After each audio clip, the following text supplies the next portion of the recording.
ఒకసారి ఒక 10 ఏళ్ల అబ్బాయి షేర్స్ ఎంచుకున్నాడు. తనకు పోటీగా ఒక చార్టెడ్ అకౌంటెంట్ కూడా షేర్స్ ఎంచుకున్నాడు. కానీ ఆ 10 ఏళ్ల అబ్బాయి మంచి స్టాక్స్ ఎంచుకొని సీఏ కంటే ఎక్కువ రిటర్న్ సంపాదించాడు. కానీ ఆ అబ్బాయి ఇది ఎలా చేశాడు? ఈ వీడియోలో తెలుసుకుందాం.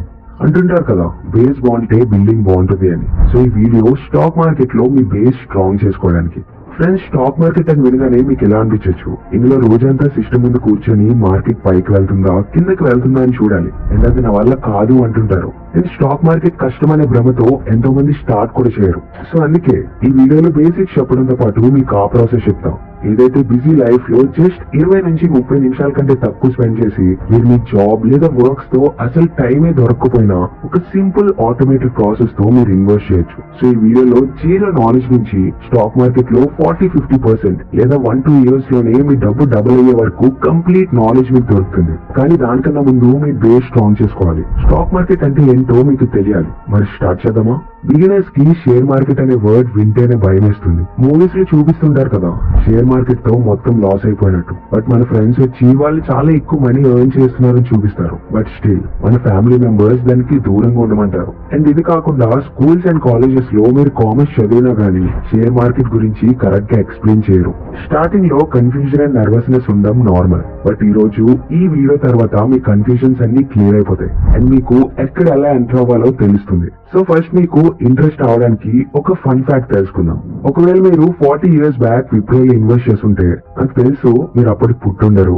మేబీ మీ ఫ్యామిలీలో ఎవరైనా విప్రో షేర్స్ లో జస్ట్ 10,000 రూపాయలు ఇన్వెస్ట్ చేస్తే ఈ రోజు 40 సంవత్సరాల తర్వాత ఆ 10,000 కాస్త 700 కోట్లు అయ్యేవి. మీరు ఎలా అనొచ్చు, ఆ టైంలో 10,000 ఎవరి దగ్గర ఉంటాయని. పోనీ 1000 రూపాయలు పెట్టినా అవి 70 కోట్లు అయ్యేవి. పోనీ ఒక 100 రూపాయలు ఉంటాయి కదా, అవి పెట్టినా 7 కోట్లు అయ్యేవి. సో ఇది స్టాక్ మార్కెట్ పొటెన్షియల్. అండ్ ఈ ఎగ్జాంపుల్ నుంచి ఎలా అనుకోకండి మీరు ఏదో ఒకటి చేసి స్టాక్ మార్కెట్ లోకి వెళ్ళాలని నేను చెప్పను. డెఫినెట్లీ స్టాక్ మార్కెట్ లో రిస్క్ కూడా ఉంటుంది. ఎలా అయితే ప్రాఫిట్ ఉంటుందో అలానే లాస్ కూడా ఉంటుంది. ఎందుకంటే ఇలా చాలా స్టాక్స్ ఉన్నాయి. ఒకవేళ మీరు వాటిలో 700 కోట్లు ఇన్వెస్ట్ చేసినా మేబీ ఇప్పుడు అవి 10,000 అయ్యేవి. సో ఈ మార్కెట్ ఎంత ప్రాఫిట్ ఇవ్వగలదో అంతే లాస్ కూడా ఇవ్వగలదు.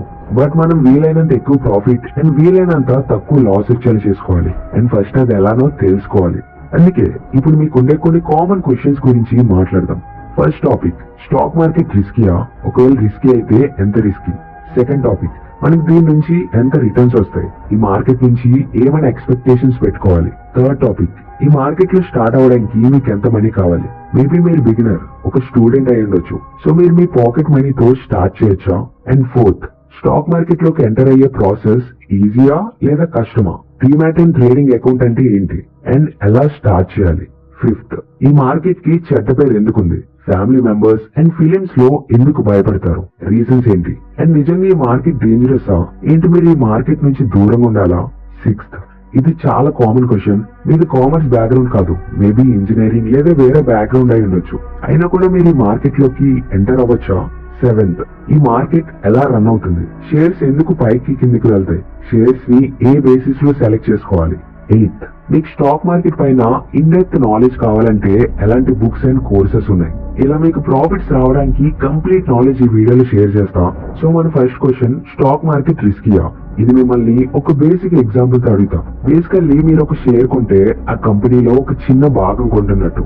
ఇందుకే దీని నేమ్ షేర్. మీరు ఆ కంపెనీ కో ఓనర్ అవుతారు. సో ఇప్పుడు నాకు చెప్పండి, మీరు మీ ఫ్రెండ్స్ లేదా రిలేటివ్స్ బిజినెస్ లో డబ్బు పెడితే అండ్ ఆ బిజినెస్ బాగా నడిస్తే మీకు ప్రాఫిట్ బాగా వస్తుంది. అండ్ ఒకవేళ బాగా అవ్వకపోతే ఆ డబ్బు లాస్ అవుతుంది. అంటే అక్కడ రిస్క్ ఉంది కదా.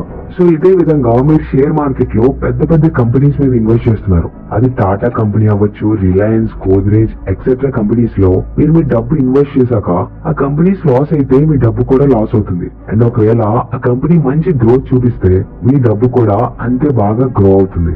అండ్ ప్రతి కంపెనీకి ఎంతో కొంత రిస్క్ ఉంటుంది. సడన్ గా ఫైర్ యాక్సిడెంట్ అవ్వడం లేదా షార్ట్ సర్క్యూట్ అవ్వడం లాంటివి రిస్క్స్ ప్రతి కంపెనీస్ లో ఉంటాయి.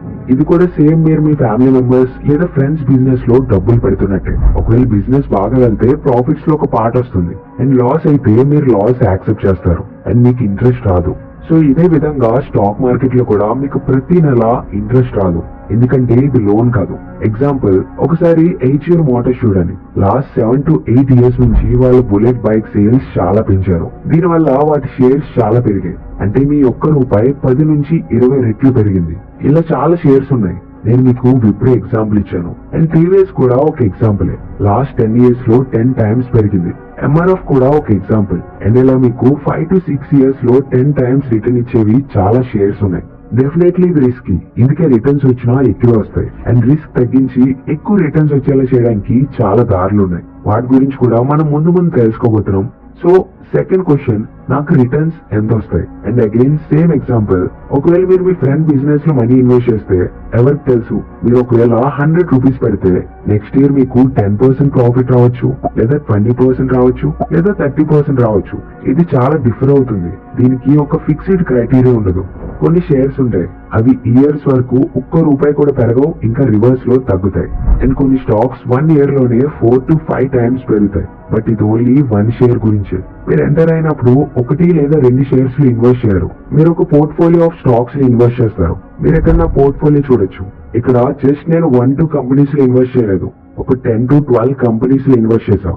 సో దట్ మీరు ఇన్వెస్ట్ చేసిన వాటిలో 1-2 కంపెనీస్ మునిగిపోయినా మీ డబ్బు మొత్తం పోదు.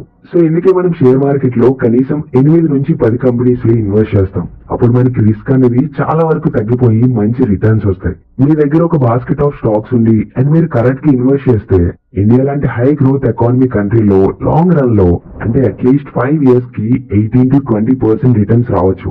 ఒకవేళ మీరు కరెక్ట్ స్టాక్స్ పిక్ చేసుకుంటే ఇంకా మంచి రిటర్న్స్ రావచ్చు. అంటే ఈ రోజుల్లో ఫిక్స్డ్ డిపాజిట్ ఇంట్రెస్ట్ తో పోలిస్తే 3 రెట్లు ఎక్కువ. గోల్డ్ అండ్ రియల్ ఎస్టేట్ తో కంపేర్ చేస్తే 2 రెట్లు ఎక్కువ. ఇన్ఫాక్ట్ వరల్డ్ లో చాలా సక్సెస్ఫుల్ ఇన్వెస్టర్స్ ఉన్నారు. ఇండియా కన్నా లో గ్రోత్ ఎకానమీస్ లో మార్కెట్ అండ్ కంపెనీ స్లోగా గ్రో అయ్యే చోటు కూడా కొన్ని ఇయర్స్ వరకు 30% రిటర్న్స్ వచ్చేలా కొందరు ఇన్వెస్ట్ చేశారు. సో మీరు ఇండియాలో 20% రిటర్న్స్ ఎక్స్పెక్ట్ చేయడంలో ఎలాంటి తప్పు లేదు. అండ్ ఒకవేళ మీరు రైట్ ప్రాసెస్ తో మల్టీబ్యాగర్ రిటర్న్స్ వచ్చే స్టాక్స్ ఇన్వెస్ట్ చేస్తే 1 year లోనే మీకు 50%, 70%, 100% రిటర్న్స్ కూడా వచ్చేంత పొటెన్షియల్ ఇందులో ఉంది. బట్ ఇప్పుడు ఒక ఇంట్రెస్టింగ్ క్వశ్చన్, ఎంత మనీతో స్టార్ట్ చేయడం బెటర్? స్టాక్ మార్కెట్ లో మీరు ఎంత ఇన్వెస్ట్ చేస్తున్నారు అన్న దానికంటే ఎలాంటి షేర్స్ లో ఇన్వెస్ట్ చేస్తున్నారు అనేది ఇంపార్టెంట్. నేను మీకు ఒక ఎగ్జాంపుల్ ఇస్తాను. ఒకవేళ మీరు నెలకి 1000 రూపాయలు ఇన్వెస్ట్ చేస్తున్నారు, ఇది మీలో చాలా మంది స్టార్టింగ్ లో అఫోర్డ్ చేయగలరని అనిపిస్తుంది. సో 1000 రూపాయల్ని మీరు ప్రతి ఇయర్ 15% పెంచండి. అంటే ఫస్ట్ ఇయర్ మీరు ఎవ్రీ మంత్ 1000 రూపీస్ ఇన్వెస్ట్ చేయండి, అంటే సంవత్సరానికి 12,000. అండ్ మీరు నెక్స్ట్ ఇయర్ నుంచి మీ ఇన్వెస్ట్మెంట్ ని 15% ఇంక్రీజ్ చేయండి. అంటే మీరు సెకండ్ ఇయర్ లో ప్రతి నెల 1150 రూపాయలు ఇన్వెస్ట్ చేయండి.